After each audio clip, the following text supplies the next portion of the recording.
आज हम लोग पढ़ेंगे विज्ञान। स्टार्टिंग करते हैं कि आखिर ये विज्ञान है क्या। तो देखिए, विज्ञान यानी कि जिसे हम साइंस के नाम से भी जानते हैं। तो विज्ञान क्या है? किसी भी वस्तु का सतत और क्रमबद्ध अध्ययन। ठीक है, वो क्या कहलाता है? विज्ञान कहलाता है। विज्ञान के कुछ अपने सिद्धांत होते हैं, कुछ प्रिंसिपल होते हैं। ठीक है, तो इसकी एक हम सिस्टमेटिक डेफिनेशन देख लेते हैं कि विज्ञान आखिर है क्या। तो systematic orderly study of anything is called science, यानी कि किसी भी वस्तु का सतत और क्रमबद्ध व्यवस्थित अध्ययन क्या कहलाता है? विज्ञान कहलाता है। किसी वस्तु का व्यवस्थित क्रमबद्ध अध्ययन जो है वो क्या कहलाता है? विज्ञान कहलाता है। अगर हम बात करें विज्ञान की शाखाएं, तो विज्ञान की कई शाखाएं हैं, लेकिन हमको यहाँ मेनली 3 शाखाओं के बारे में पढ़ना है। ठीक है, तो वो 3 ब्रांचेज जो है विज्ञान की शाखाएं सॉरी कौन कौन सी है? तो पहली शाखा है जिसे कि हम फिजिक्स के नाम से जानते हैं, यानी कि भौतिक शास्त्र या भौतिक विज्ञान। फिजिक्स को हम लोग भौतिक शास्त्र, भौतिक या भौतिक विज्ञान बोलते हैं। केमिस्ट्री जिसे रसायन शास्त्र, रसायन विज्ञान के नाम से जानते हैं। थर्ड ब्रांच बायोलॉजी, ठीक है, जिसे कि हम लोग जीव विज्ञान के नाम से जानते हैं। जंतु विज्ञान वो अलग होता है, जंतु शास्त्र। ठीक है, तो ब्रांचेस ऑफ साइंस, विज्ञान की प्रमुख शाखाएं, 3 जो शाखाएं हमको पढ़ना है वो कौन सी है? फिजिक्स, केमिस्ट्री, बायोलॉजी, यानी कि भौतिक शास्त्र, रसायन शास्त्र और जीव विज्ञान। ठीक है, भौतिक विज्ञान इसको भौतिकी भी बोल देते हैं। ठीक है, रसायन विज्ञान, रसायन शास्त्र और जीव विज्ञान। देखो, अगर हम बात करें फिजिक्स, तो फिजिक्स के जो फादर हैं, फिजिक्स के फादर ऑफ फिजिक्स के रूप में हम किसको जानते हैं? काफ़ी प्रश्न पूछ लिया जाता है। तो फादर ऑफ फिजिक्स के रूप में आइजैक न्यूटन को जानते हैं, यानी कि आइजैक न्यूटन जो है वो कौन है? हमारे भौतिकी के पिता हैं, फादर ऑफ फिजिक्स है। वही फादर ऑफ केमिस्ट्री के रूप में एंटोनी लेवोजियर को जाना जाता है। ठीक है, तो फादर ऑफ केमिस्ट्री कौन है? यानी कि केमिस्ट्री के जो पिता हैं कौन है? एंटोनी लेवोजियर है। अगर बात करें फादर ऑफ बायोलॉजी, तो फादर ऑफ बायोलॉजी के रूप में हम अरिस्टोटल यानी अरस्तु को जानते हैं। ठीक है, फादर ऑफ बायोलॉजी कौन है? अरस्तु। काफी पूछा जाता है, बायोलॉजी का तो पूछा ही जाता है। फादर ऑफ बायोलॉजी अरस्तु। ठीक है, ये जो अरस्तु है ना, हम पढ़ेंगे बायोलॉजी की भी ब्रांचेस होती हैं। ठीक है, जूलॉजी, बॉटनी, तो जिसमें जो जूलॉजी है उसके फादर भी अरस्तु है, जिन्हें अरिस्टोटल के नाम से जानते हैं। ठीक है, अब देखते हैं आखिर बायोलॉजी क्या है। हम स्टार्टिंग किससे कर रहे हैं? हमारी, ठीक है, साइंस की जो स्टार्टिंग है बायोलॉजी से कर रहे हैं, फिर फिजिक्स केमिस्ट्री भी पढ़ेंगे। तो बायोलॉजी क्या है? अगर बात करें तो देखो, बायोलॉजी को अगर हम इसका संधि विच्छेद 2 पार्ट में डिवाइड करें तो इसको हम 2 पार्ट से तोड़ सकते हैं। एक होता है बायो एंड लॉजी। तो देखो, बायो, ठीक है, और एक लॉजी। तो बायो से बना हमारा क्या? जीवन। ठीक है, जीवित जो जीव है, ठीक है, जीव या जीवन। ठीक है, और लॉजी से क्या बना? हमारी स्टडी। क्या बना? स्टडी। ठीक है, तो यानी कि जो जीवन का अध्ययन है, ठीक है, लाइफ का अध्ययन जो है वो क्या कहलाता है? हमारी बायोलॉजी में आता है। ठीक है, जीवन का अध्ययन वो क्या कहलाता है? बायोलॉजी कहलाता है। ठीक है, बायोस बराबर होता है लाइफ, और लॉजी से बना लॉगोस, और लॉगोस का मतलब होता है अध्ययन करना, यानी जीवन का अध्ययन ही क्या कहलाता है? बायोलॉजी कहलाता है। ठीक है, फादर ऑफ बायोलॉजी के रूप में हम अरस्तु को जानते हैं, फादर ऑफ केमिस्ट्री के रूप में एंटोनी लेवोजियर, और father of physics Newton, Isaac Newton. Okay, अब हम देख लेते हैं बायोलॉजी। तो बायोलॉजी क्या है? अगर देखें तो the study of living beings is called biology, यानी कि जीवित का अध्ययन। ठीक है, जो जीवित लिविंग बीइंग्स हैं, ठीक है, उनका अध्ययन करना क्या कहलाता है? बायोलॉजी। हमने इसको 2 पार्ट में तोड़ के देखा था, बायोस बराबर लाइफ एंड लॉजी इक्वल अध्ययन करना। ठीक है, तो यानी कि बायोलॉजी का मतलब क्या होता है? लिविंग बीइंग्स की स्टडी ऑफ लिविंग बीइंग्स। ठीक है, जीवित का अध्ययन क्या कहलाता है? बायोलॉजी कहलाता है। बात करें फादर ऑफ बायोलॉजी, जैसा कि मैंने आपको पहले भी बता दिया है, तो फादर ऑफ बायोलॉजी कौन है? अरिस्टोटल या अरस्तु। ठीक है, एक ही है, हिंदी में अरस्तु बोलते हैं, इंग्लिश में अरिस्टोटल बोल देते हैं। ठीक है, अगर हम बात करें बायोलॉजी, तो बायोलॉजी शब्द का सबसे पहले प्रयोग किसने किया था? लेमार्क और ट्रेविनस नाम के जो साइंटिस्ट थे, वैज्ञानिक। ठीक है, इन्होंने क्या किया था? बायोलॉजी शब्द का सबसे पहले प्रयोग किया था। तो एक बार फिर से देख लेते हैं, फिर आगे बढ़ते हैं। विज्ञान क्या है? किसी वस्तु का क्रमबद्ध और सतत सुव्यवस्थित अध्ययन क्या कहलाता है? विज्ञान कहलाता है। The systematic orderly study of anything is called science. ठीक है, फिर हम देख लेते हैं विज्ञान की शाखाएं। ब्रांचेस ऑफ साइंस में 3 शाखाएं हैं, फिजिक्स, केमिस्ट्री, बायोलॉजी। फिजिक्स जिसे हम भौतिक शास्त्र, केमिस्ट्री जिसे रासायनिक शास्त्र, और बायोलॉजी जिसे हम जीव विज्ञान के नाम से भी जानते हैं। ठीक है, फादर ऑफ फिजिक्स के रूप में Isaac Newton, father of chemistry Antoine Lavoisier, और फादर ऑफ बायोलॉजी के रूप में हम अरिस्टोटल को जानते हैं। ठीक है, इंपॉर्टेंट है याद रखना बायोलॉजी। अब बायोलॉजी क्या है? अगर हम बात करें तो बायोलॉजी, इसको हम 2 पार्ट में डिवाइड करें, बायोस बराबर लाइफ, लोगोस मतलब स्टडी, यानी बायोलॉजी क्या है? The study of living beings is called biology. जीवितों का अध्ययन क्या कहलाता है? बायोलॉजी कहलाता है। इसमें जीवितों का मेनली जीवों का अध्ययन करते हैं। किसका? जीवों का अध्ययन करते हैं, लिविंग बीइंग्स, ठीक है, जीवों का अध्ययन बायोलॉजी कहलाता है। फादर ऑफ बायोलॉजी अरस्तु या अरिस्टोटल। और इस बायोलॉजी वर्ड का सबसे पहले जो यूज किया था, word biology word first use सबसे पहले यूज किसने किया था? लेमार्क एंड ट्रेविलियस ने किया था। ओके, इसके बाद हम लोग देख लेते हैं कि जो बायोलॉजी है उसको हम मेनली कितनी शाखाओं में विभाजित कर सकते हैं, ठीक है। तो ब्रांचेस ऑफ बायोलॉजी अब देख लेते हैं। तो बायोलॉजी की मेनली कितनी ब्रांचेस हैं जो हमको पढ़ना है? एक हमको पढ़ना है बॉटनी, ठीक है, BOTA and by botany. Botany को बोलते हैं वनस्पति शास्त्र। क्या बोलते हैं? वनस्पति शास्त्र। And second branch is called zoology, ठीक है। जूलॉजी को बोलते हैं जंतु शास्त्र या जंतु विज्ञान, ठीक है, जंतु शास्त्र या जंतु विज्ञान, याद रखना। वनस्पति शास्त्र वनस्पति विज्ञान, और ठीक है, also called botany. And zoology को हम हिंदी में क्या बोलते हैं? जंतु शास्त्र या जंतु विज्ञान। वहीं बायोलॉजी को क्या बोलते हैं? जीव विज्ञान। क्या बोलते हैं? जीव विज्ञान, ठीक है। सब अलग अलग है, एक समझ कर देना मिक्स। अगर हम बात करें बायोलॉजी के पिता कौन थे? अरिस्टोटल थे, अरस्तु थे। वहीं जूलॉजी के पिता भी कौन है? अरस्तु है, याद रखना, ठीक है। तो father of biology and father of zoology कौन है? अरस्तु, अरिस्टोटल है, ठीक है। वहीं अगर बात करें फादर ऑफ बॉटनी तो थियोफ्रास्टस है। कौन है? थियोफ्रास्टस, ठीक है। तो फादर ऑफ बॉटनी कौन है? आप लोग लिख लीजिए थियो, ठीक है, फ्रेस्टस, ठीक है। फादर ऑफ बॉटनी कौन है? थियोफ्रास्टस है, ओके। तो याद रखना, father of biology Aristotle, father of zoology भी Aristotle, father of botany Theophrastus, father of chemistry Antoine Lavoisier and father of physics Isaac Newton, ठीक है, ओके। अब हम देख लेते हैं, स्टार्टिंग करते हैं हम लोग कहाँ से हम लोगों ने पढ़ा कि जो बायोलॉजी है, ठीक है, उसको हम बायोलॉजी से स्टार्टिंग कर रहे हैं, ठीक है। तो बायोलॉजी क्या है? बायोस बराबर life and logos equal study, ठीक है, टू स्टडी, यानी कि जीवन का अध्ययन, ठीक है। किसका अध्ययन? जीवन का अध्ययन, जीवन का जीव का अध्ययन बायोलॉजी कहलाता है। बायोलॉजी की मेनली 2 ब्रांच है। एक हमने क्या पढ़ा? बॉटनी, एंड हमने देखा जूलॉजी, ठीक है, ये हमने देख लिया। Father of botany Theophrastus and father of zoology Aristotle देख लिए। इसके बाद हम लोग देखेंगे कि जो बॉटनी है इसमें हम मेनली किसका अध्ययन करते हैं, जूलॉजी में मेनली क्या पढ़ेंगे, ठीक है, फिर इसका आगे अच्छे से डिटेल देखेंगे। तो चलिए इसके आगे हम लोग आगे का देख लेते हैं, ठीक है, ओके।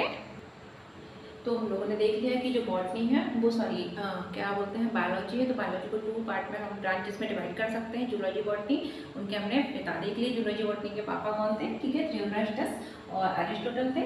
आपको बता दूं उसके बाद क्या, अगर हम देखें तो काफ़ी महत्वपूर्ण टॉपिक एक आता है, ठीक है। पढ़ेंगे तो हम पूरा कि उसमें कौन कौन से बॉटनी जो है उसमें कौन कौन से क्लासिफिकेशन वगैरह पूरा है, लेकिन यहाँ पर हम पहले ओवरऑल देख लेते हैं कि सबसे पहले क्या था कि जो हमारा जो जीव जगत है तो उसमें जीवों को किस तरीके से विभाजित किया जाए, किस तरीके से रखा जाए, ये एक समस्या थी। तो सबसे पहले जो फादर ऑफ, जिनको हम बायोलॉजी के नाम से आते हैं ना, अरस्तु, तो अरस्तु ने सबसे पहले क्या करा, उन्होंने कहा कि जीवों को हम 2 प्रकार से, जो लिविंग बींग्स हैं, थिंग्स, उनको हम 2 टाइप से डिवाइड कर सकते हैं। एक तो वो जिसमें लाल रक्त उपस्थित है और दूसरा वो जिनमें लाल रक्त उपस्थित नहीं है। तो उन्होंने सिर्फ इस बेस पर, लाल रक्त के आधार पर इनेमा और एनेमा, ठीक है, इस आधार पर 2 भागों में पूरे जो लिविंग जो, ठीक है, जो लिविंग जितने भी हैं तो उनको 2 टाइप से डिवाइड किया, लाल रक्त वाले और जिनमें लाल रक्त नहीं था, ठीक है, ऐसे जीवों में डिवाइड कर दिया, ठीक है। उन्होंने प्लांट और इस तरीके से नहीं डिवाइड किया था। अरस्तु का पहला वर्गीकरण था, क्लासिफिकेशन था, वर्गीकरण का प्रयास सबसे पहले किसने की? क्लासिफिकेशन मतलब वर्गीकरण, क्लासिफिकेशन मतलब क्या होता है? वर्गीकरण। तो अब जो जीवों को किस तरीके से वर्गीकृत किया जाए, उनको किस तरीके से क्लासिफाई किया जाए, काफ़ी बड़ी समस्या थी। सबसे पहले इसमें अरस्तु ने अपना योगदान दिया। उन्होंने कहा कि भाई ऐसे बांट दो जिनमें लाल रक्त है, ठीक है, और लाल रक्त नहीं है, ठीक है, लाल रक्त के आधार पर उन्होंने 2 पार्ट में डिवाइड कर दिया। उसके बाद एक महान, ठीक है, व्यक्तित्व है जिनका नाम था कैरोलस लीनियस। अगर हम बात करें कैरोलस लीनियस, इनको फादर ऑफ टैक्सोनॉमी के नाम से जानते हैं। कैरोलस जो लीनियस है इनको हम क्या जानते हैं? फादर ऑफ टैक्सोनॉमी, ठीक है, इनको हम क्या जानते हैं? Father of taxonomy. यानी वर्गीकी का पिता, ठीक है, फादर ऑफ टैक्सोनॉमी के नाम से कैरोलस लिनियस को जानते हैं।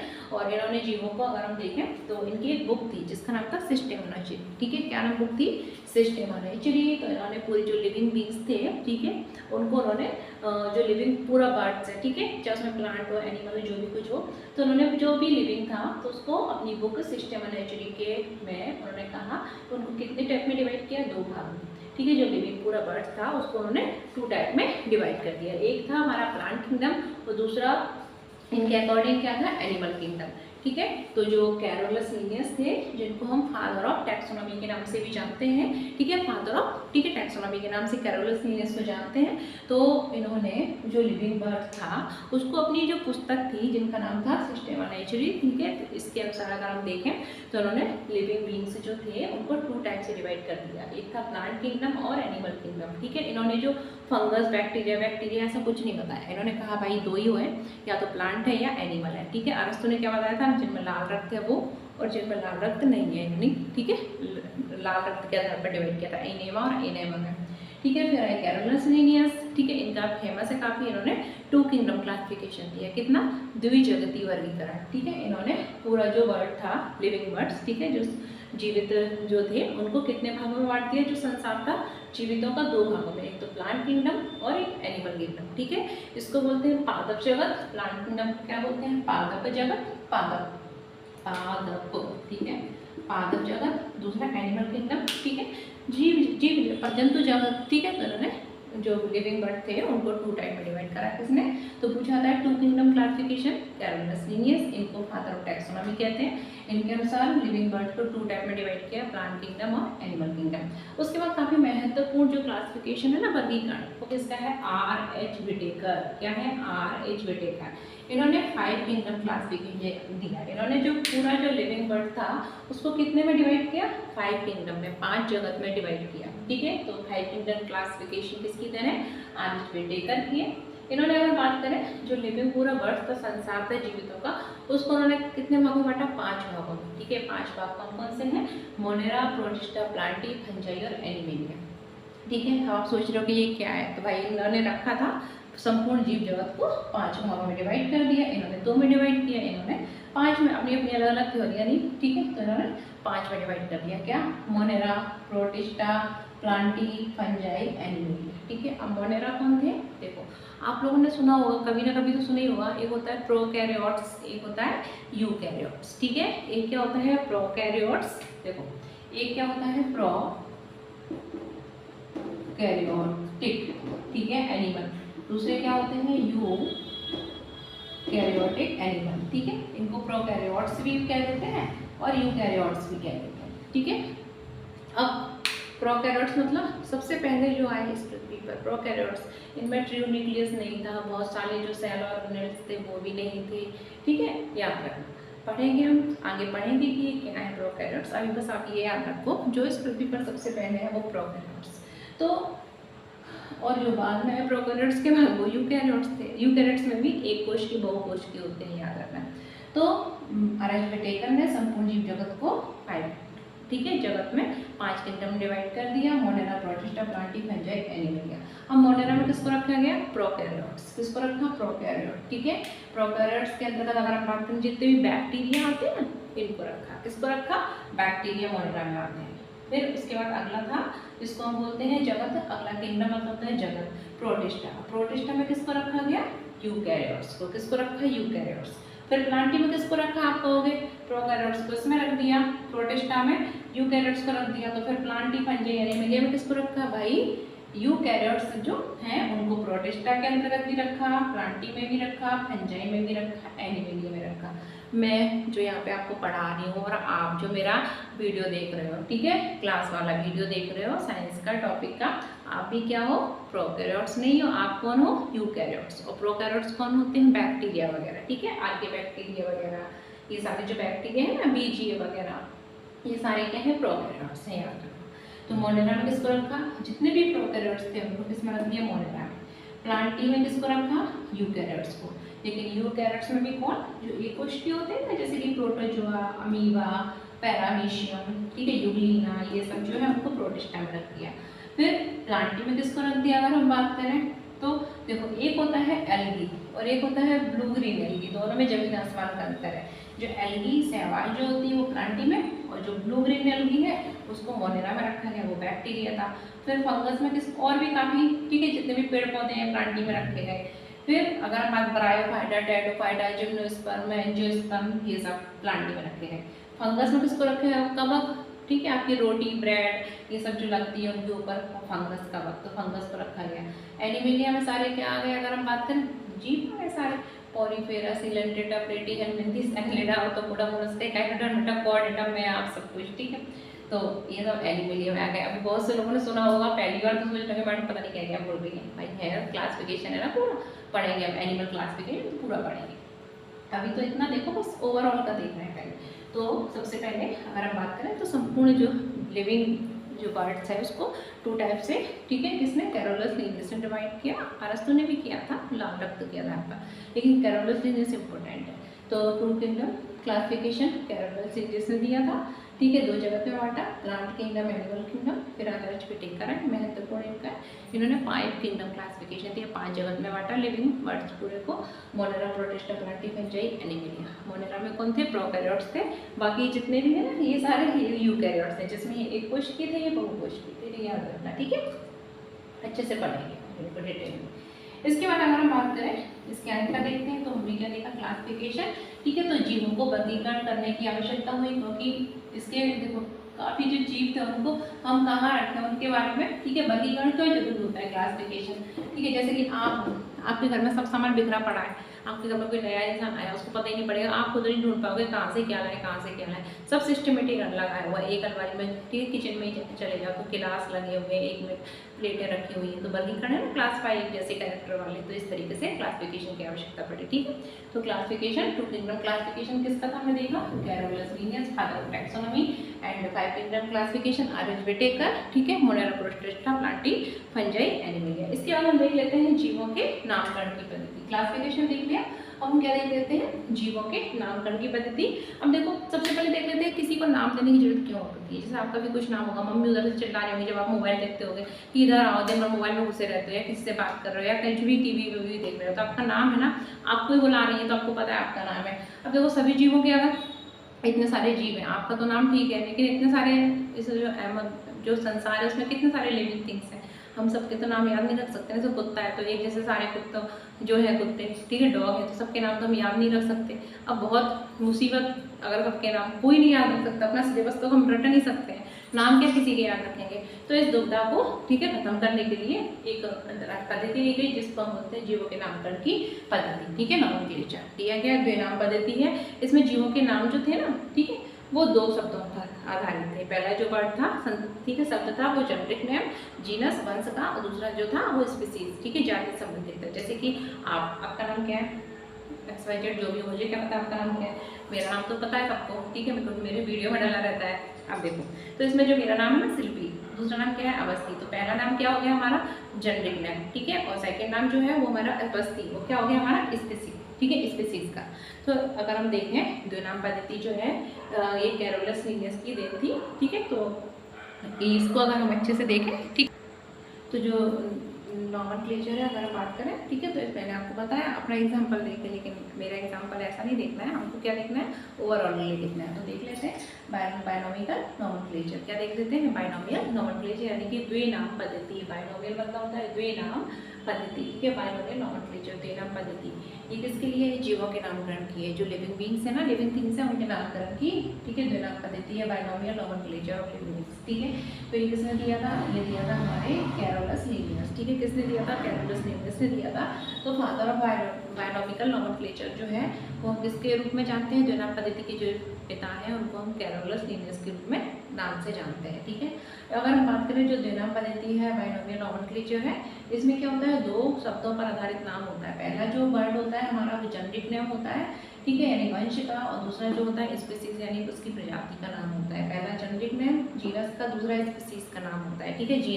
जीनस को जेनेरिक नेम भी लिख देते हैं, पहला नाम जेनेरिक नेम, दूसरा स्पीसीज का नाम होता है। अब एग्जांपल देख लेते हैं, जैसे ये मनुष्य, ठीक है, ह्यूमन लिख लो आप, मैनू हटा के ह्यूमन, मनुष्य, ठीक है, ह्यूमन। ठीक है, मनुष्य चाहे मेल हो चाहे फीमेल हो।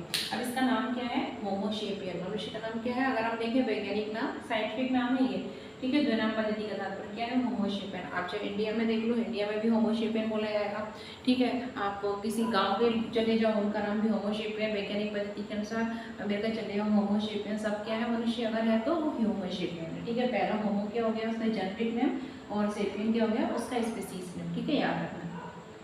देन अगला हम देखें फ्रॉग यानी कि मेढक। मेढक का अगर नाम देखें तो क्या है, द्विनाम पद्धति का प्राधारित नाम है राना टिग्रीना। पहला क्या है जेनरिक, दूसरा स्पीसीज का नाम है। ऐसे डॉग कुत्ते का क्या है, कैनिस फैमिलियरिस, ठीक है। कहीं भी चले जाओ, कुत्ता क्या है, उसका नाम कैनिस फैमिलियरिस है। आपके घर कुत्ता, उसका भी नाम कैनिस फैमिलियरिस, मेरे घर उसका भी नाम कैनिस फैमिलियरिस है। कैट, कैट का वैज्ञानिक नाम क्या है, फेलिस डोमेस्टिका। क्या है, फेलिस डोमेस्टिका, जिसमें फेलिस क्या है इसका जेनेरिक नेम है, डोमेस्टिका क्या है इसका स्पीसीज का नाम है, ठीक है, स्पीसीज का प्रजाति का नाम। वही मैंगो का देखें तो मैंगो वेराइटी का कई बार पूछे गए हैं ये सारे, ठीक है। मैंगो का क्या है, मैंगी वेराइटी का है, ठीक है। व्हीट यानी कि गेहूं का क्या है, टिट्रिका वेस्टाइवम है, क्या है, टिट्रिका वेस्टाइवम है। वहीं पर अगला हम देखें अगर मटर, मटर का क्या है, पाइसम सटाइवम, क्या है, पाइसम सटाइवम। मेंडल ने प्रयोग किए थे ना मटर पर, याद होगा, पढ़ेंगे जेनेटिक्स का बताएंगे। वहीं ग्राम चने का क्या है, अगर हम बात करें तो साइसर एरिटेनम, क्या है, साइसर एरिटेनम, जिसमें जिनके जो पहले पहले नाम है ना सारे, ये क्या है, हमारे वंश से संबंधित है, जेनेटिक नेम है, और सेकंड नाम जो है वो स्पीसीज का है, ठीक है, याद रखना। पहला क्या है जेनेटिक, सेकंड स्पीसीज का नाम है। तो ये हमारे बायोलॉजिकल नोमेनक्लेचर हो गए, जीवों के नामकरण की द्विनाम पद्धति, ठीक है। फादर ऑफ द्विनाम पद्धति के रूप में किसको जानते हैं, बायोलॉजिकल नोमेनक्लेचर कैरोलस लिनियस को जानते हैं, ठीक है, याद रखना। इनको जो लिखा जाता है ना उसमें लैटिन में कृच्छ में लिखा जाता है, ठीक है। और लास्ट में जो साइंटिस्ट ने सबसे पहले नाम दिया है उसका नाम भी लिख देते हैं, ठीक है, याद रखना। तो आपको लिखना लिखना तो नहीं आएगा, ये तो स्कूल के टाइम पे आता था कैसे लिखा जाता है, आपको तो बस नाम याद रखने हैं, जो मैंने बताया है नाम को नोट कर लेना। इसके बाद हम देख लेते हैं वर्ग की संवर्ग यानी कि टैक्सोनॉमिक हायरार्ची। एक हायरार्ची होती है ना, ऊपर से नीचे या नीचे से ऊपर। तो अगला हम देख लेते हैं कि टैक्सोनॉमिक हायरार्ची क्या होता है, ठीक है, क्या टैक्सोनॉमी हायरार्ची, टैक्सोनॉमिक या टैक्सोनॉमिक हायरार्ची, ठीक है, टैक्सोनॉमिक हायरार्ची। इसको हम लोग बोलते हैं वर्ग की संवर्ग। क्या बोलते हैं, वर्ग की संवर्ग। हिंदी में भी लिख देती हूँ, इसको बोलते हैं हम लोग वर्ग की संवर्ग। रैंकिंग के आधार पर होता है वैसे, ठीक है। तो देखो सबसे पहले क्या होता है, अगर बात करें तो किंगडम, क्या होता है, किंगडम होता है, किंगडम। फिर फाइलम, क्या होता है, फाइलम। कभी कभी आ जाता है इसको ऑर्डर पे अरेंज करना। सबसे पहले ऊंचा होता है, सबसे ऊंचा, सबसे मतलब लास्ट में किंगडम, फाइलम, फिर क्लास, ऑर्डर, फैमिली, जीनस, वही जनरिक होता है ना में जीनस, स्पीसीज, ठीक है। तो इसको हम इस तरीके से देखते हैं कि सबसे पहले स्पीसीज, स्पीसीज क्या मिलती है तो जीनस बनता है, कई जीनस के अंदर, ठीक है। मतलब अगर बात करें किंगडम के अंदर क्या होता है, कई सारे फाइलम होते हैं, फाइलम के अंदर कई सारी क्लास होती है, क्लास के अंदर कई सारे क्या होते हैं, ऑर्डर होते हैं, ऑर्डर के अंदर कई सारी फैमिली होती है, फैमिली के अंदर कई सारे जीनस होते हैं, जीनस के अंदर कई सारी स्पीसीज होती है, याद रखना, ठीक है। तो ये सबसे छोटी, ये सबसे बड़ा होता है, ठीक है। तो टैक्सोनॉमी हायरार्ची अगर हम देखें वर्ग की संवर्ग, तो kingdom, phylum, class, order, family, genus, species, ठीक है। किंगडम को क्या बोलते हैं, जगह तो बोलते हैं, क्या बोलते हैं, हिंदी में भी लिख लो, हिंदी वाले अगर कहेंगे हिंदी में लिखा, किंगडम को क्या बोलते हैं, जगत। पढ़ा था ना 5 kingdom classification two kingdom. Phylum को बोलते हैं हम लोग संघ, ठीक है। तो एक किंगडम में कई सारे फाइलम हो सकते हैं, फाइलम में कई सारी क्या हो सकती है, क्लास हो सकती है। क्लास को क्या बोलते हैं हम लोग, वर्ग बोलते हैं, ठीक है। जो क्लास है यानी वर्ग है, क्लास में कई सारे क्या हो सकते हैं, ऑर्डर हो सकते हैं। ऑर्डर को हम लोग क्या बोलते हैं, गण बोलते हैं, क्या बोलते हैं, गण। गण में कई सारी फैमिली हो सकती है, फैमिली को क्या बोलते हैं, कुल बोलते हैं। फैमिली के अंदर कई सारे वंश हो सकते हैं, वंश को क्या बोलते हैं, जीनस बोलते हैं। और जीनस के अंदर कई सारी क्या हो सकती है, स्पीसीज हो सकती है। स्पीसीज को हम लोग क्या बोलते हैं, प्रजाति बोलते हैं, ठीक है। तो समझ में आ गई होगी हायरार्ची कैसे होती है, kingdom, phylum, class, order, family, genus, species. Kingdom, phylum, class, order, family, genus, species. यानी कई अगर बात करें किंगडम सबसे बड़ा, ठीक है, किंगडम के अंदर संघ, ठीक है, जगत। किंगडम के अंदर कई सारे संघ, फाइलम होते हैं, फाइलम के अंदर कई सारी क्लास, क्लास के अंदर ऑर्डर, ऑर्डर के फैमिली, फैमिली के जीनस, जीनस के अंदर का कई सारी स्पीसीज होती है, ठीक है। तो ये क्या है हमारा वर्ग की संवर्ग यानी कि टैक्सोनॉमी हायरार्ची, ठीक है। याद रखना इसका सीक्वेंस, अक्सर प्रश्न पूछ लिए जाते हैं, इनके सीक्वेंस में इनको अरेंज करिए, ठीक है। जब थोड़ा टफ बनाना रहता है ना पेपर को तो इनको सीक्वेंस पूछ लिया जाता है, ठीक है, तो ये तो हमारा क्या हो गया कि टैक्सोनॉमी क्या है, टैक्सोनॉमी हायरार्की क्या है, जीवों को किस तरीके से हम नामकरण कर सकते हैं। अब हम स्टार्टिंग करते हैं कोशिका से। किससे स्टार्टिंग करते हैं? साइंस चल रहा है हमारा, बायोलॉजी, उसमें हम लोग स्टार्ट करते हैं सेल, कोशिका, सेल एंड स्ट्रक्चर, कोशिका। तो बात करें कोशिका, तो क्या है कोशिका हमारे जीवन की क्या है? संरचनात्मक और क्रियात्मक, यानी कि fundamental structure and fundamental functional unit हमारी जो है जीवन की क्या है? कोशिका है, किसी भी जीव की कोशिका है। ठीक है, सेल, जब सेल मिलती है तो क्या बनता है? अगर बात करें तो टिश्यू बनता है। क्या बनता है? टिश्यू बनता है, ऊतक बनता है। टिश्यू मिलते हैं तो क्या बनता है? ऑर्गन बनते हैं। ऑर्गन मिलते हैं तो क्या बनता है? सिस्टम बनता है। और जब कई सारे सिस्टम बनते हैं तो हमारी क्या बन जाती है? पूरी बॉडी बन जाती है। यानी कि जब कोशिका मिलती है तो क्या बनता है? ऊतक, ऊतक मिलते हैं तो क्या बनते हैं? अंग, अंग मिलते हैं तो क्या बनता है? तंत्र। पढ़े होंगे आपने कई सारे तंत्र, सर्कुलेटरी सिस्टम, रिप्रोडक्टिव सिस्टम, ठीक है, रेस्पिरेटरी सिस्टम, कई सारे सिस्टम पढ़े होंगे, एक्सपाइजेट, बहुत सारे डाइजेस्टिव सिस्टम। ठीक, तो अंगों से मिलकर सिस्टम, तंत्र, तंत्र से मिलकर क्या बनता है? बॉडी, बॉडी मतलब हमारी पूरी काया, शरीर का निर्माण हो जाता है। ठीक है, तो हमारी सबसे छोटी इकाई क्या है? अगर बात करें संरचनात्मक, क्रियात्मक, फंडामेंटल जो भी यूनिट है हमारी क्या है? कोशिका है। ठीक है, कोशिकाओं से तो मिलकर सब बनता है। ठीक है, जो मल्टी सेलुलर, मैं खड़ी हूँ, आप हो, हम लोग हैं, जो भी वीडियो देख रहे हैं, तो सब हम क्या है? Multi cellular animal. हमारे जो शरीर है वो कई सारी कोशिकाओं से मिलकर बना होता है। अब देखो जो कोशिका है ना, सेल, इसके संबंध में कई अलग अलग थ्योरी दी गई है। इसको सबसे पहले देखते हैं देखा किसने। तो एक व्यक्ति थे, उनका नाम अगर हम देखें तो रॉबर्ट, ठीक है, हुक, आई थिंक, हाँ रॉबर्ट हुक थे। तो रॉबर्ट जो हुक थे, इन्होंने सबसे पहले देखा था सेल को। किसने देखा था? रॉबर्ट जो हुक थे, इन्होंने सबसे पहले कोशिका को देखा था। और रॉबर्ट हुक ने कहाँ पर देखा था? अगर बात करें तो डेड, मृत जो कोशिका को देखा था। ठीक है, क्या नाम था? Robert Hooke. ठीक है, नाम क्या था इनका? Robert Hooke. ठीक है, क्या नाम था? Robert Hooke. ठीक है, तो रॉबर्ट जो हुक थे, इन्होंने किसमें देखा था? कॉर्क में देखा था। किसमें देखा था? कॉर्क में देखा था। ठीक है, और ये क्या थी? मृत, इन्होंने मृत कोशिका, जो मृत कोशिका को देखा था। किसको देखा था? डेड सेल को देखा था, रॉबर्ट हुक, याद रखना। ठीक है, उसके बाद एक आए हमारे जिन्होंने बात करें तो लिविंग सेल को सबसे पहले देखा था। तो उनका नाम था एंटिगोन ल्यूवेनॉव। क्या नाम था? ल्यूवेनॉव।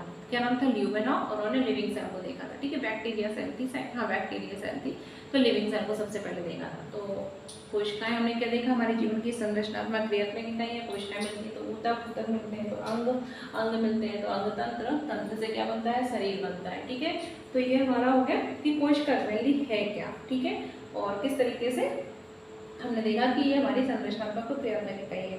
अब क्या है, देखो हर एक सेल है ना, ठीक है, जो सारे फंक्शन हमारी बॉडी करती है ना, वो कोशिका भी करती है। सेल भी रेस्पिरेशन करती है, श्वसन करती है, जो भी है श्वसन वगैरह सब कोशिका करती है। ठीक, तो हमारे शरीर में होने वाली हर एक क्रिया कोशिका में भी संपन्न होती है। ठीक है, याद रखना। अब देखो कोशिका, अगर हम बात करें कोशिका, कोशिका को सबसे पहले किसने देखा था? रॉबर्ट हुक ने देखा था। ठीक है, इन्होंने कॉर्क ने देखा था जो कि मृत कोशिका थी। और लिविंग सेल को सबसे पहले किसने देखा था? ल्यूवेनॉव ने देखा था। किसने देखा था? ल्यूवेनॉव ने देखा था। अब सेल से संबंधित कई सारी थ्योरी दी गई। एक साइंटिस्ट थे जिनका नाम था स्लीडन और स्वान, दो व्यक्ति थे अलग अलग। ठीक है, स्लीडन एंड स्वान। क्या नाम था? स्लीडन एंड स्वान। तो इन्होंने 1838 और 39, यानी कि एक थे जिनका नाम था स्लीडन और दूसरे थे जिनका नाम था स्वान। इन्होंने 38 में, इन्होंने 39 में, ठीक है, सेल थ्योरी दी। इन्होंने क्या बताया? इन्होंने कहा कि जो कोशिका है, ठीक है, कोई भी जो कोशिका है वो हमारे जीवन की क्या है? संरचनात्मक क्रियात्मक इकाई है। हमारा जो शरीर है वो एक या अनेक प्रकार की कोशिकाओं से मिलकर बना होता है। केंद्रक जो है वो काफी महत्वपूर्ण भूमिका निभाता है। और इसके बाद रुडोल्फ विर्चो आए, उन्होंने एक और इसमें ऐड कर दिया थ्योरी में। उन्होंने कहा कि जो नई कोशिकाएं हैं वो पूर्ववर्ती कोशिकाओं से ही बनती, विभाजन से। ठीक है, जिन्होंने रुडोल्फ विर्चो थे, उन्होंने एक टर्म दिया था जिसको बोलते हैं ओमनिस सेलुला ई सेलुला। ठीक है, यानी कि पूर्ववर्ती कोशिकाओं के विभाजन से ही नई कोशिकाओं का निर्माण होता है। पूछ लिया जाता है ओमनिस सेलुला, ये सेलुला किसने कहा था, ये किसने कहा था, रुडोल्फ विर्चो ने कहा था। इसका अर्थ होता है कि जो नई कोशिकाएं हैं वो किससे बनी है, पुरानी कोशिकाओं से विभाजन से बनी है। ठीक है, तो एक एक करके उसको हम अच्छे से देख लेते हैं। सेल थ्योरी क्या है, रुडोल्फ विर्चो ने क्या कहा था। ठीक है, और हाँ अगर बात करें कोशिका तो ये प्रश्न पूछ लेते हैं, सबसे बड़ी कोशिका कौन सी है, सबसे छोटी कोशिका कौन सी है, सबसे लंबी कोशिका कौन सी है, अक्सर प्रश्न पूछे जाते हैं। तो किसको पता है कमेंट बॉक्स में बताना। सबसे चलो मैं ही बता देती हूँ। सबसे अगर बड़ी कोशिका की बात करें तो वो क्या होता है, एक अंडा होता है जिसको बोलते हैं ऑस्ट्रिच एग। ठीक है, शुतुरमुर्ग का अंडा सबसे बड़ी कोशिका होती है। सबसे छोटी की कोशिका जो होती है जिसको हम बोलते हैं पीपीएलओ, क्या बोलते हैं, पीपीएलओ, पीपीएलओ, इसको माइकोप्लाज्मा भी बोलते हैं। क्या बोलते हैं, माइकोप्लाज्मा। इसका एक और नाम है pleuropneumonia like organism. Pleuropneumonia, pneumonia बोल रहे हो पी से, ठीक है, फ्लू साइलेंट रहता है। प्लूरोनिमोनिया लाइक ऑर्गेनिज्म माइकोप्लाज्मा गैलिसेप्टिकम हम बोलते हैं, सबसे छोटी होती है। ठीक है, सबसे लंबी अगर बात करें तो नर्व सेल होती है। सबसे बड़ी हमारी कौन होती है, ऑस्ट्रिच का एग होती है। ठीक है, नोट कर लेना, ऑस्ट्रिच का अंडा, शुतुरमुर्ग जो होती है सबसे बड़ी कोशिका।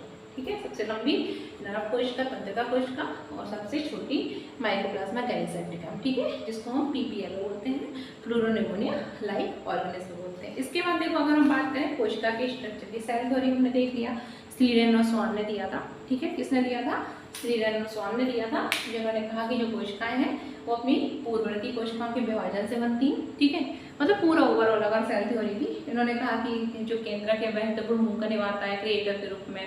ठीक है, इन्होंने और क्या कहा था कि जो एक जीवों का शरीर एक अनेक प्रकार की कोशिकाओं से मिलकर बना होता है। ठीक है, और कोशिका जीवन की क्या है, संरचनात्मक क्रियात्मकता है। रुडोल्फ विर्चो ने क्या कहा था, ओमनिस सेलुला, ई सेलुला, यानी कि नई कोशिका पूर्ववर्ती कोशिकाओं के विभाजन से बनती है। इसके बाद अगर हम बात करें तो कोशिका, कोई भी आप अगर कोशिका की बात करते हैं ना, ये एक सेल है। ठीक है, तो जो कोशिका होती है उसके अंदर क्या होता है, न्यूक्लियस होता है। क्या होता है, न्यूक्लियस होता है, केंद्रक होता है। अब बात करें कोशिका, तो कोशिका के बाहर क्या होता है, एक मेम्ब्रेन प्रेजेंट होती है। ठीक है, कोशिका के बाहर संरचना देखें तो एक झिल्ली प्रेजेंट होती है, जिसको हम क्या बोलते हैं, कोशिका झिल्ली या सेल मेम्ब्रेन कहते हैं। सिलेक्टिव परमेबल मेम्ब्रेन होती है। ठीक है, याद रखना, यह चयनात्मक अगर बात करें तो अर्धपारगम सेमी परमेबल मेम्ब्रेन होती है, सिलेक्टिबल। ठीक है, एक झिल्ली होती है चयनात्मक सेमी परमेबल मेम्ब्रेन। ठीक है, अर्धपारगम में चयनात्मक झिल्ली होती है, कुछ पदार्थ आते हैं इसलिए सिलेक्टिबल होती है प्लाज्मा झिल्ली मेम्ब्रेन। अब क्या होता है, कोशिकाओं को, ठीक है, उसकी रक्षा करती है, शेप बनाए रखती है। अब अगर ये प्लांट सेल है तो इसके बाहर एक और स्ट्रक्चर पाई जाती है जिसको हम क्या बोलते हैं, कोशिका भित्ति। क्या बोलते हैं, कोशिका भित्ति बोलते हैं। ठीक है, तो याद रखना, अगर ये क्या है, प्लांट सेल है तो इसमें एक और स्ट्रक्चर प्रेजेंट होती है जिसे हम सेल वॉल बोलते हैं। ठीक है, सेल वॉल। तो अगर ये तुम्हारी क्या हो गई, ये हमारी क्या हो गई, सेल मेम्ब्रेन। क्या हो गई, सेल मेम्ब्रेन, एंड ये हमारा क्या हो गया, सेल वॉल। ठीक है, अलग अलग होता है, सेलुलोज की बनी होती है, पेप्टोग्लाइकॉन की बनी होती है, जो फंगस वगैरह होती है उनमें काइटिन की बनी होती है। तो याद रखना सेल वॉल। ठीक है, तो प्लांट में प्रेजेंट होती है, एनिमल से प्रेजेंट नहीं होती। इसके अंदर सेल मेम्ब्रेन होगी, सेल मेम्ब्रेन दोनों में होती है, प्लांट हो चाहे एनिमल हो। ठीक है, ये कैसी होती है, सिलेक्टिव और सेमी परमेबल मेम्ब्रेन होती है, याद रखना। अब कोशिका की बात करें तो कोशिका के अंदर क्या होता है, न्यूक्लियस होता है, केंद्रक होता है। ये क्या हमारा न्यूक्लियस, क्या है, न्यूक्लियस है। अब बात करें कोशिका के अंदर एक द्रव भरा होता है। क्या भरा होता है, द्रव भरा होता है, लिक्विड भरा होता है, तरल पदार्थ। इसको हम क्या बोलते हैं, ठीक है, इसको हम बोलते हैं साइटोप्लाज्म। क्या बोलते हैं, साइटोप्लाज्म। अब कुछ लोग बोल रहे हैं तो प्रोटोप्लाज्म क्या है, बता रहे, चिंता क्या कर रहे, बता रहे। साइटोप्लाज्म कहाँ से कहाँ तक का भाग होता है, यहाँ से लेके और यहाँ तक जो लिक्विड होता है ये हमारा क्या कहलाता है, साइटोप्लाज्म। क्या कहलाता है, साइटोप्लाज्म। ठीक है, साइटोप्लाज्म यानी कि कोशिका द्रव्य। क्या कहलाता है, कोशिका द्रव्य। अब फिर प्रोटोप्लाज्म में क्या है, प्रोटोप्लाज्म होता है यहाँ से लेकर ये पूरा जो केंद्रक है ना इसके अंदर का जो, इसको हम बोलते हैं प्रोटोप्लाज्म। क्या बोलते हैं, प्रोटोप्लाज्म यानी कि जीव द्रव्य। ठीक है, कि ओवरऑल इसके अंदर का जो लिक्विड है वो प्रोटोप्लाज्म, वही केंद्रक के बाहर से लेके और जो सेल मेम्ब्रेन के अंदर तक का जो पार्ट है उसमें जो लिक्विड भरा होता है वो साइटोप्लाज्म कहलाता है। इसको बोलते हैं कोशिका द्रव्य। इसके जो अगर बात करें ओवरऑल जो है वो होता है जीव द्रव्य। ठीक है, वही केंद्र के अंदर होता है, उसको बोलते हैं न्यूक्लियोप्लाज्म यानी केंद्र द्रव्य। यानी कि इसके अंदर जो लिक्विड होगा, इसके अंदर भी तो होगा कुछ लिक्विड, इसको हम क्या बोलते हैं, न्यूक्लियोप्लाज्म। क्या बोलते हैं, न्यूक्लियोप्लाज्म। प्लाज्मा यानी केंद्रक द्रव्य, क्या बोलते हैं, केंद्रक द्रव्य। ठीक है, तो काफ़ी लंबा वीडियो हो गया। इसके बाद जो है हम अपने कल इसके आगे पढ़ेंगे, कोशिका का स्ट्रक्चर भी देखेंगे, कल पूरे सेल ऑर्गेनल्स देख लेंगे। थोड़ा बता देती हूँ, फिर आगे पढ़ेंगे डिटेल में। तो देखो कोशिका के बाहर कोशिका भित्ति, अगर वो प्लांट सेल है तो ठीक है यार, में एनिमल सेल में नहीं होती, उसके अंदर मेम्ब्रेन सब में पाई जाएगी। अंदर क्या होगा, लिक्विड होगा, तरल पदार्थ, जिसे क्या बोलते हैं, प्रोटोप्लाज्म। कहाँ से कहाँ तक का, मेम्ब्रेन से लेकर केंद्र के अंदर तक का जो पूरा है वो प्रोटोप्लाज्म, वही केंद्र के बाहर से लेके और इस सेल मेम्ब्रेन तक का जो पार्ट है वो साइटोप्लाज्म, ठीक है, कहलाता है। प्रोटोप्लाज्म 2 पार्ट में डिवाइड होता है, साइटोप्लाज्म और इसके अंदर का न्यूक्लियोप्लाज्म या कैरियोप्लाज्म बोल देते हैं। न्यूक्लियस से रिलेटेड वर्ड के लिए कैरियो का यूज करते हैं, याद रखना। ठीक, अब अगर बात करें, ये जो हमारी जो कोशिका है, इसमें जो तरल पदार्थ भरा हुआ है, यहाँ पर साइटोप्लाज्म, यहाँ पर कई सारे अंग जिनको सेल ऑर्गेनल्स बोलते हैं प्रेजेंट होते हैं। जैसे कि अगर बात करें माइटोकॉन्ड्रिया, ठीक है, ribosome, ER, Golgi complex, lysosome, plastids, ठीक है, कुछ प्लांट में होते हैं, कुछ प्लांट में नहीं होते, कुछ इसी तरीके से एनिमल में होते हैं। तो अलग अलग है, कल इनको डिटेल में देखेंगे। तो इतना पहले पढ़ लेना, और कल फिर हमारी क्लास होगी, इसके बाद तो कंप्लीट कर लेंगे धीरे धीरे हम सारा जो अपना है बायोलॉजी। ठीक है, चल पढ़ते रहिए, लाइक जरूर कर देना।